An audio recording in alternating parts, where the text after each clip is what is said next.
Isaiah 32.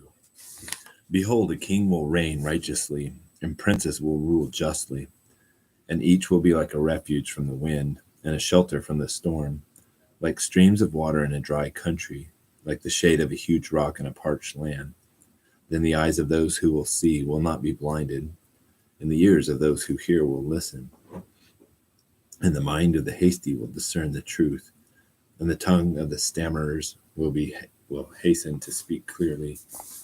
No longer will the fool be called noble, or the rogue be spoken of as generous, for a fool speaks nonsense, and his heart inclines toward wickedness. To practice ungodliness and to speak error against the Lord, to keep the hungry person unsatisfied, and to withhold drink from the thirsty. As for a rogue, his weapons are evil. He devises wicked schemes, to destroy the afflicted with slander, even though the needy one speaks what is right. But the noble man devises noble plans, and by noble plans he stands. Rise up, you women who are at ease, and hear my voice.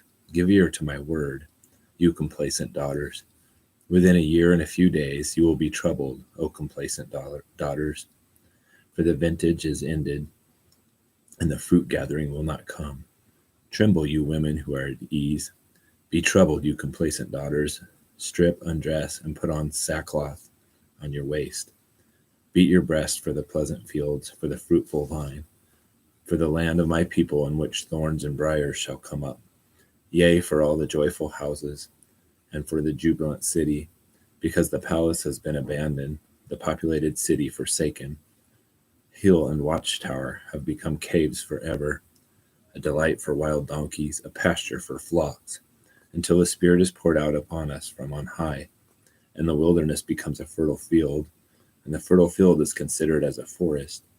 Then justice will dwell in the wilderness, and righteousness will abide in the fertile field, and the work of righteousness will be peace, and the service of righteousness quietness and confidence forever. Then my people will live in a peaceful habitation, and in secure dwellings and in undisturbed resting places. And it will hail when the forest comes down, and the city will be utterly laid low. How blessed will you be, you who sow beside all the waters, who let out freely the ox and the donkey,